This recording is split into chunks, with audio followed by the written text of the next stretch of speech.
So the Windows palette can be found right here in the middle. So the reason you'd want to use Windows within the color correcting process is to limit where certain color corrections, color grades, or effects are applied to your image. So typically the first node in our node graph is used for our primary adjustments. So let's say we wanted to change the tint of this, maybe make it a bit more pink, because I think it's a little bit too green. And then maybe we can make it a bit more blue as well, a little cooler.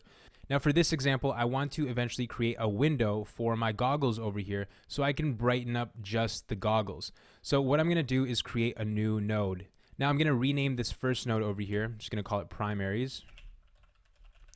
And this second node is gonna be our window node. This is the node that we're gonna make that window in and make those changes specifically just to our goggles over here. Now, before we start drawing a window around the goggles, I wanna show you guys the interface here within our window panel. So right away, we're given some default windows over here to choose from. If we click on the first one over here, which is a linear window, we can see that we are given a rectangle over here. Now with our window node selected, we can enable highlight by pressing Shift H or Shift A on Ravenclaw, and that will allow us to see a grayed out version of everything except for what is inside of our window. Now down here in the window panel next to the window we just enabled, we have two buttons over here. The first one allows us to invert the window. So if we click on this, it inverts the window. So now the outside of the window is being selected, the inside isn't. So this can be very useful in some situations. So remember that this option is here. So I'm just gonna invert it again to bring it back to where we started. Now next to our invert button, we have mask control. And this basically allows us to change the way that our mask interacts with other masks. So if we click on this, we can see that we no longer can see through our window, and it looks like our window isn't actually selecting anything. So let's add another linear window over here. So now we have two of them, one up here at the top, one down here at the bottom. And I'm just gonna turn this off here. Let's grab our top window, move it over to the left, and let's grab our bottom window, move it over to the right.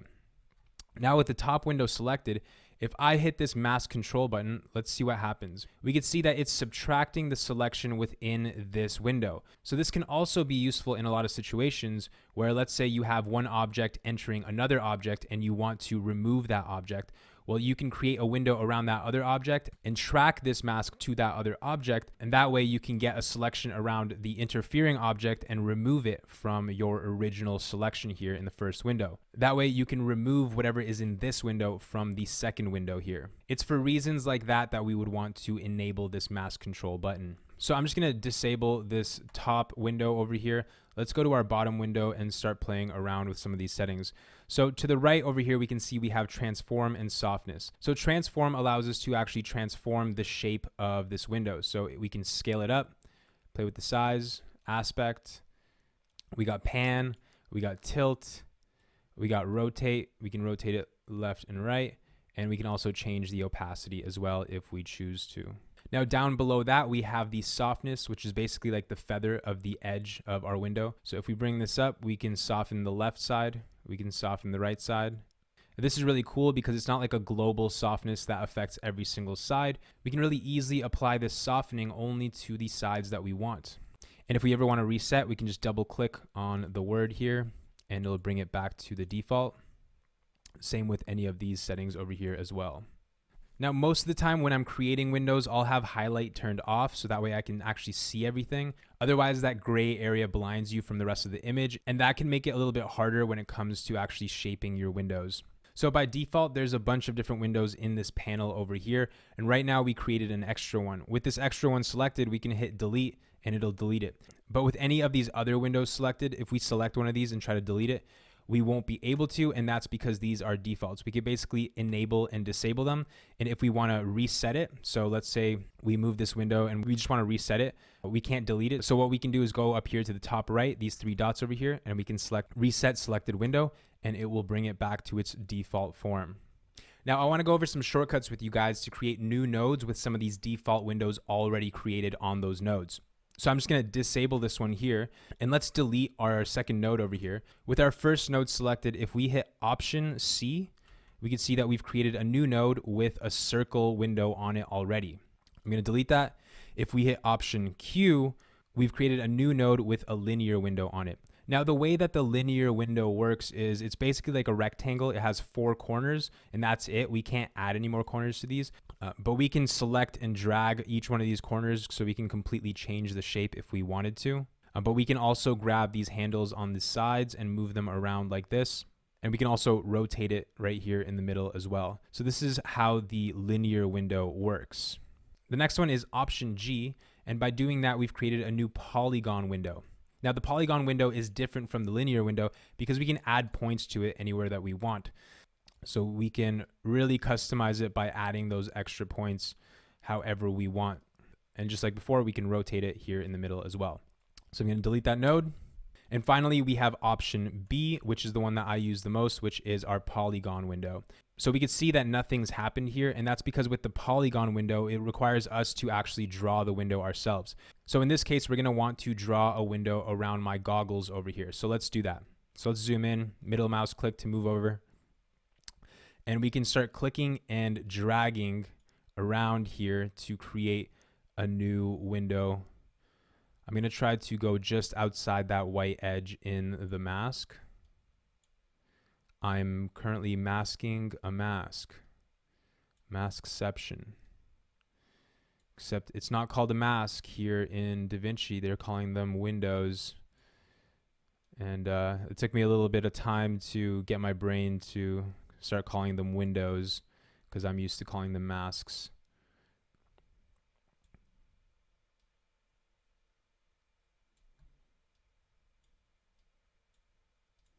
Cool, so we have created a custom window by using the polygon window tool.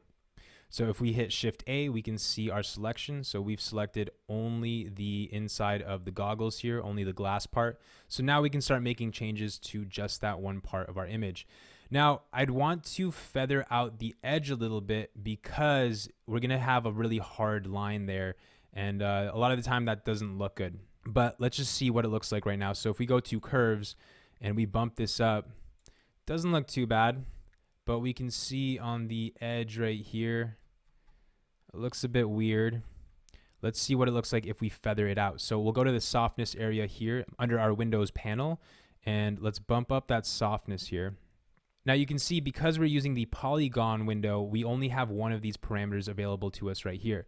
Whereas before, if we were using the linear window, we have all of these to adjust. But right now with the polygon window, we only have this first one here.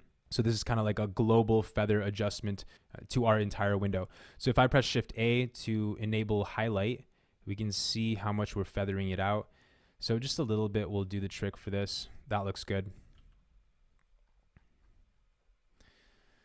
So I want to show you guys something cool. If there is a custom window you find yourself making a lot, even if it's just for like one project, you can actually save a preset. So if we go up here to the top right, hit these 3 dots and we select save as new preset, we can give it a name. So we can call this goggles, click enter. And now down here, if we press those 3 dots again, we can see that that goggles preset is right here. So if we were to go to another clip, so let's say this one over here, what we could do is select the goggles preset and it'll show up right here on this clip. Now in this case, it doesn't really make much sense, but it's a quick way to get access to that same window without having to recreate it again. Now, the cool thing about the polygon window is you can actually create bounding boxes around more than one point. So if I hold Shift down on my keyboard, you can see my cursor has that little box next to it. And if I click and drag, I can select a bunch of other points. So in this case, I can reshape this to fit this mask for this clip. I can also scale it up like this too, which is really cool. This is a feature that I wish I had in other programs. This just like is a huge deal here. This is awesome. And I can do the same thing for the other side here too. So I'll hold Shift, create another box around all these points over here, move them over, scale them up, move that whole thing over. I can even rotate this if I wanted to. How cool is that? That's a pretty insane feature and allows me to very quickly make modifications to my mask. This is huge. I love it. And if at any point we feel like we have too many points within our polygon window, what we can do is actually hover our cursor over top of a point, and when we see that little minus, we can middle mouse click to delete that point. I'm just gonna hit Command Z. So this was a pretty quick way for us to transfer that mask from our first clip to this other clip. Now I'm going to go back to the first clip. And we can see that the window we created doesn't line up with our footage. And that's just because we are at the start of our clip and we created that window later on. So let's just scrub through and find the point where it matches right there. There it is. Perfect. Now, one last thing I want to show you guys for this lesson is we can actually start off with any one of these default windows. So let's make another node, Option S, and let's make a circular window here. And we can adjust this however we want. And if at any point we felt like, maybe we need more points on this thing to kind of get it to the shape that I want it, unfortunately, you can't add points like this. So what you can do is go up to these three dots over here and select Convert to Bezier. By doing that, we've basically turned this into like a polygon mask, and we can now add points anywhere that we want and freely move this mask to any shape that we want, which is really cool. And this works with all of these defaults here, not just the circular window. So keep that in mind. So I'm going to delete this node and I'm going to go back to our goggles window here. And now it's time to start tracking this to the footage, because right now this window only makes sense for one frame, right? If we go to the beginning, it doesn't make sense. Now to manually keyframe this over time to cover the goggles for the entire clip, this would normally take a very long time. But thankfully, DaVinci has a very powerful built-in tracker, which we're going to be using to track this to our footage. But that is in the next video. This video was just the foundations on how to create windows and just exploring all the functionality that we have within this window panel before we jump into any kind of tracking. But that's it for this video. Hope you guys enjoyed. Hope you learned something new, and I'll catch you in the next one.